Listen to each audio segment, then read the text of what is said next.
You got people like this around you. Country's full of them now. People walking around all day long, every minute of the day, worried about everything. Worried about the air, worried about the water, worried about the soil. Worried about insecticides, pesticides, food additives, carcinogens. Worried about radon gas, worried about asbestos. Worried about saving endangered species. Let me tell you about endangered species, all right? Saving endangered species is just one more arrogant attempt by humans to control nature. It's arrogant meddling. It's what got us in trouble in the first place. Doesn't anybody understand that? Interfering with nature. Over 90%, way over 90% of all the species that have ever lived on this planet, are gone. They're extinct. We didn't kill them all. They just disappeared. That's what nature does. They disappear these days at the rate of 25 a day. And I mean regardless of our behavior. Irrespective of how we act on this planet, 25 species that were here today will be gone tomorrow. Let them go gracefully. Leave nature alone. Haven't we done enough? We're so self-important. So self-important. Everybody's going to save something now. Save the trees, save the bees, save the whales, save those snails. And the greatest arrogance of all, save the planet. What? Are these fucking people kidding me? Save the planet? We don't even know how to take care of ourselves yet. We haven't learned how to care for one another. We're gonna save the fucking planet? I'm getting tired of that shit. Tired of that shit. Tired. I'm tired of fucking Earth Day. I'm tired of these self-righteous environmentalists, these white bourgeois liberals who think the only thing wrong with this country is there aren't enough bicycle paths. People trying to make the world safe for their Volvos. Besides, environmentalists don't give a shit about the planet. They don't care about the planet. Not in the abstract, they don't. Not in the abstract, they don't. You know what they're interested in? A clean place to live. Their own habitat. They're worried that someday in the future they might be personally inconvenienced. Narrow, unenlightened self-interest doesn't impress me. Besides, there is nothing wrong with the planet. Nothing wrong with the planet. The planet is fine. The people are fucked. Difference. Difference. The planet is fine. Compared to the people, the planet is doing great. It's been here 4.5 billion years. Did you ever think about the arithmetic?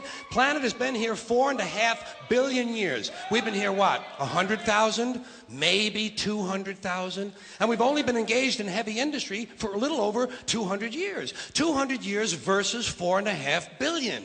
And we have the conceit to think that somehow we're a threat? That somehow we're going to put in jeopardy this beautiful little blue-green ball that's just a-floating around the sun? The planet has been through a lot worse than us. Been through all kinds of things worse than us.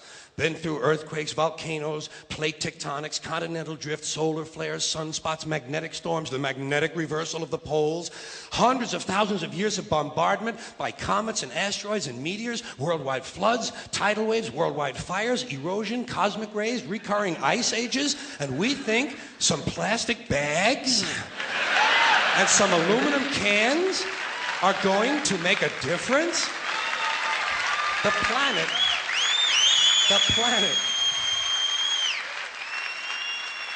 planet isn't going anywhere. We are. We're going away.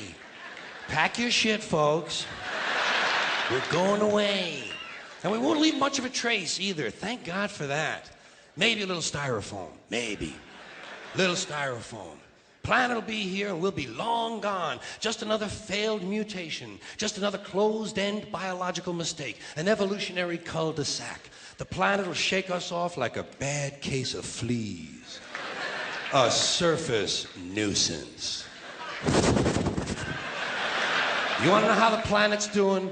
Ask those people at Pompeii who are frozen into position from volcanic ash how the planet's doing. Want to know if the planet's all right? Ask those people in Mexico City or Armenia or 100 other places buried under thousands of tons of earthquake rubble if they feel like a threat to the planet this week. How about those people in Kilauea, Hawaii who build their homes right next to an active volcano and then wonder why they have lava in the living room?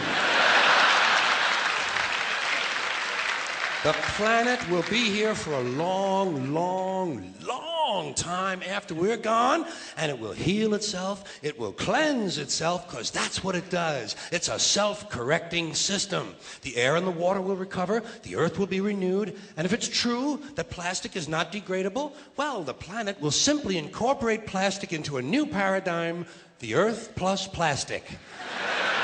The earth doesn't share our prejudice towards plastic. Plastic came out of the earth. The earth probably sees plastic as just another one of its children.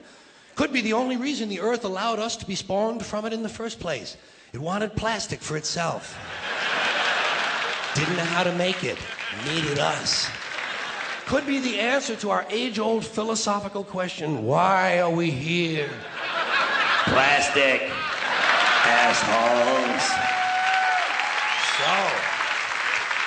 So, the plastic is here, our job is done, we can be phased out now, and I think that's really started already, don't you? I mean, to be fair, the planet probably sees us as a mild threat, something to be dealt with, and I'm sure the planet will defend itself in the manner of a large organism, like a beehive or an ant colony can muster a defense. I'm sure the planet will think of something. What would you do if you were the planet trying to defend against this pesky, troublesome species? Let's see, what might... viruses. Viruses might be good. They seem vulnerable to viruses. And viruses are tricky, always mutating and forming new strains whenever a vaccine is developed. Perhaps this first virus could be one that compromises the immune system of these creatures. Perhaps a human immunodeficiency virus, making them vulnerable to all sorts of other diseases and infections that might come along. And maybe it could be spread sexually, making them a little reluctant to engage in the act of reproduction. Well, that's a poetic note. And it's a start. And I can dream, can't I? See, I don't worry about the little things. Bees, trees, whales, snails. I think we're part of a greater wisdom than we will ever understand. A higher order. Call it what you want. Know what I call it? The big electron. The big electron. Whoa. Whoa. Whoa. It doesn't punish. It doesn't reward. It doesn't judge at all. It just is. And so are we. For a little while. Thanks for being here with me for a little while tonight. Thank you. Thank you very much.